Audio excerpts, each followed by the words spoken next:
Daniel Khefetz, bonjour, Boker Tov. Bonjour Daniel, Boker Tov. Boker Tov. Alors, nous vous avons sollicité ce matin sur Studio Kalita pour nous parler d'un sujet que vous connaissez, qui est aujourd'hui d'actualité, mais qui, vous allez probablement nous le confirmer, n'est pas tout à fait récent. Il s'agit de ce phénomène de terrorisme agricole qui a frappé en particulier au cours des dernières semaines de nombreux vergers, en particulier des cerisiers dans le Gush Etzion. C'est la période des récoltes de cerises, de la cueillette des cerises dans le Gush Etzion, et cette cueillette a été très lourdement affectée cette année à cause donc par ce terrorisme palestinien qui a incendié donc de nombreux cerisiers. Vous êtes vous-même de formation et vous avez été pendant longtemps un arboriculteur et dans le Gush Etzion, et donc vous connaissez cette problématique qui n'est pas nouvelle. Expliquez-nous depuis combien de temps on peut dire que les Palestiniens utilisent cette arme. Oui, effectivement, ce n'est pas un nouveau phénomène. Cette façon de s'opposer au retour des Juifs sur leur terre existe depuis que le Gush Etzion tente et réussit de s'implanter. Le Gush Etzion a commencé déjà en 1927 avec un premier essai qui a duré 2 ans, recommencé en 1935 et aussi un essai qui a duré à peine 2 ans. De nouveau en 1943, jusqu'à la tombée de Kfar Etzion et de tout le Gush Etzion à la veille de l'indépendance.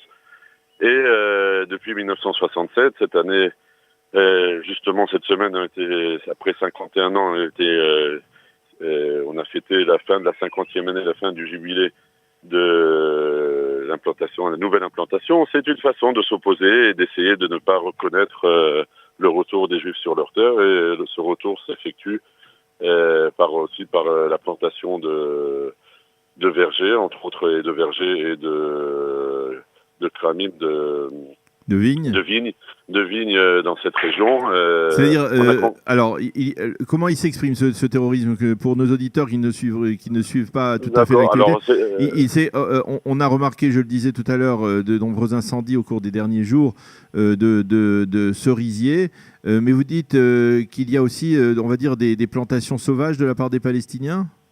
Oui, alors ça c'est déjà plus actif, c'est les plantations sauvages, mais ce dont je voulais parler, c'est qu'il y a aussi, chaque fois que des nouveaux terrains ont été plantés, ça a arrivé plusieurs fois, et on peut commencer à en parler, mais la liste est trop longue, des nouvelles plantations, donc quand il s'agit de nouveaux plants, c'est très facile de venir et de les couper ou de les arracher, et ça a été fait plusieurs fois sur des dizaines de dunams.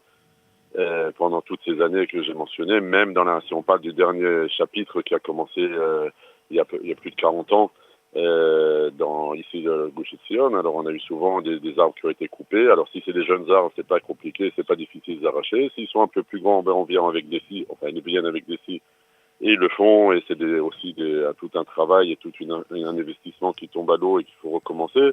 Ça c'est fait aussi, je peux me rappeler même des dates spécifiques. Je peux vous dire que le 30 mars 1984, jour 30 mars, c'est ce qu'on appelle Yom Adama, le jour où il y a Journée de la Terre.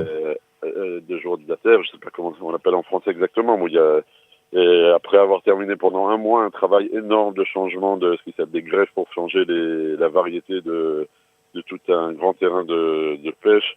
Une fois que tout le travail était fait, quand on a travaillé, on était une douzaine à travailler pendant un mois. On revient c'est Shabbat 30 mars, je pense qu'on peut vérifier, 1984, on revient le dimanche et tout avait été saccagé et tout comme si on n'avait rien fait, pas travaillé pendant tout un mois, et tout était quelque chose qui était pratiquement irréversible, qui a après fait très difficile. Alors ça c'est aux arbres. Je pense que les gens qui s'attaquent aux arbres, c'est sûrement pas des gens qui connaissent ce travail. Oui, parce que c'est pas seulement quelqu'un qui travaille là-dedans ne peut pas le faire. Des fois, quelqu'un qui s'attache à ça et qui connaît toute la difficulté ou tout le travail qui est nécessaire pour entretenir, pour faire pousser, pour développer des plantations comme ça, a des fois du mal à couper une branche. Alors, on parle pas de couper un arbre ou de saccager, de faire des dégâts comme ceux qui ont été mentionnés cette semaine. Je pense qu'il y a aussi l'influence de ce qui passait autour de la bande d'Gaza. Ils ont vu qu'on peut dire l'histoire du feu, c'est nouveau. Ça, je me rappelle pas qu'on a eu dans le passé des tentatives d'incendie comme ça, de faire prendre le feu. Ça, c'est nouveau à ma connaissance. Mais encore une fois, ça existe, ça existe ici, Alors, mais bon, ça n'empêche pas le fait que de l'autre côté, alors, la région se développe. oui, ça, Aujourd'hui, on en est conscient. La question que l'on se pose, c'est finalement, est-ce qu'il est possible de protéger des champs, des récoltes, des cultures, et de les protéger, on va dire, en permanence? Comment fait-on pour protéger lorsque l'on est membre d'un kibbutz? Est-ce que le kibbutz investit énormément dans la protection de ces champs pour éviter justement ce terrorisme agricole? bon, bien sûr, d'abord, toutes les plantations sont entourées par des routes, Par des clôtures. des clôtures, merci, par des clôtures plus ou moins sophistiquées. Bien sûr, il y a des patrouilles, il y a des systèmes aujourd'hui avec la technologie plus avancée, aussi des systèmes de surveillance avec des caméras et des choses comme ça. Mais on parle des noms. Dans le Goucher de Sion, à ma connaissance, c'est aujourd'hui quelque chose comme 800 dunams, ce qui représente 80 hectares, qui sont aussi, c'est pas Oui. un seul terrain, c'est dispersé sur des fois c'est seulement quelques terrasses, des fois c'est pas, c'est aussi, on parle, on est en montagne, on a 900 mètres d'altitude avec des endroits, des montées, des vallées, des endroits qu'on peut pas tout surveiller d'un seul endroit. Donc ça se fait, on a fait, c'est même le Shabbat, c'est fait, ça a été donné, il y a eu des permissions qui ont été données par les rabbinim pour même le faire, on l'a fait à une époque à pied, on l'a fait aujourd'hui en voiture, en jeep, mais bon, nos ennemis, quand les gens nous aiment pas, ils savent aussi Oui.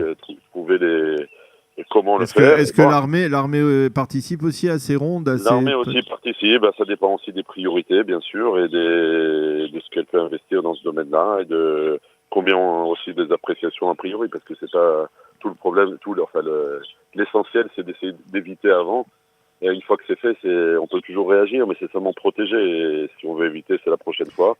Et Bon, il faut y aller. est-ce que après, par exemple, enfin, à chaque fois qu'il y a eu des saccages de champs, de récoltes, de cultures, est-ce que le gouvernement a dédommagé les agriculteurs? Il y a certaines fois, je sais pas, c'est pas très clair toutes ces choses-là parce qu'il faut prouver que c'était vraiment la raison. Il y a encore une fois, l'argent ne remplace pas le travail Bien sûr. et tout ce qui est après. Il y a certaines choses qu'on découvre après plusieurs années ou des choses qui ont été influencées ou tout d'un coup, c'est au milieu d'un terrain, il y a un trou, c'est très difficile. Enfin, un endroit où il n'y a plus d'arbres, tout ça, c'est difficile de remplacer des arbres qui ont déjà 10, 15, 20 ans et au milieu tout d'un coup, il y a rien, on peut pas tout mélanger. Et encore une fois, je pense qu'il s'agit vraiment de terrorisme. C'est pas, mais ensuite, finalement, ce qui est important, c'est les faits. Je parlais tout à l'heure de 40 ans en arrière, quand il y avait dans le Goucher de Sion, je sais pas s'il y avait un millier de personnes. Cette semaine, on dit que dans la Moïtsa de Goucher de Sion, il y a déjà 25 000 habitants. Dans la Moïtsa comité fera plus de 10 000 habitants. Donc les chiffres et l'implantation, on voit comment au niveau de tous les services et toutes les possibilités qui existent dans la région, nous, on avance. Il y a ceux qui essaient de nous faire tomber ou de nous faire mal, et ça fait très mal. Je parlais hier avec le responsable de ces plantations et tout ça. C'est très difficile au niveau moral aussi de tout cet Oui. investissement, tout d'un coup de voir comme si on n'avait rien fait. Et c'est tout endommagé, abîmé. Il faut recommencer. D'autant plus que, je ne sais pas d'ailleurs, on s'était habitué ces dernières années à assister à des fêtes de la cueillette des cerises Ouais, dans le Goucher de Sion. Je ne effectivement. sais pas si cette année ça sera possible. Ça sera possible, ça sera possible. Et encore une fois, les dégâts, même s'ils sont importants, ils sont quand même de façon relative. Il y aura tout de même. Limité. Oui, il y aura vendredi prochain, effectivement, au Kibbutz Rosh Sourim, vendredi prochain, de 10h à 16h, si je me rappelle bien. À partir de 10h, c'est sûr, au Kibbutz Rosh Sourim, comme chaque année, le festival des cerises. Ça a lieu ce vendredi aussi à Mahon, dans le Drom à Hebron, dans la région au sud de Hebron. C'est toujours des gens de tout le pays viennent, en tout cas de toute la région sud du pays. Et c'est toujours très animé, très agréable. Et une belle expérience pour ceux qui l'ont pas encore fait. En général, ceux qui l'ont fait une première fois reviennent. Eh bien, voilà, une note d'espoir et d'optimisme donc après ces journées difficiles pour les agriculteurs du Gush Etzion en particulier. Merci beaucoup, Daniel Trefetz. Oui. C'est pas seulement pour les agriculteurs, finalement, quand on commence par toucher les arbres, oui, évidemment. on finit par toucher, de la même façon qu'on dit ceux qui brûlent des livres, finissent par brûler des hommes, et c'est une façon, on a, dans la Torah, c'est écrit qu'il y a Adam et Sassadé, quand on touche un arbre, c'est aussi qu'on est capable de toucher des hommes. Merci beaucoup Daniel Trefetz d'avoir été avec nous et d'avoir partagé donc votre témoignage d'arboriculteur et d'habitants donc du Gush Etzion depuis maintenant plus de 35 ans et nous avoir fait parler et nous avoir expliqué donc ce phénomène de plus en plus marquant de ce terrorisme agricole palestinien. On vous souhaite de passer une agréable journée et Shabbat Shalom.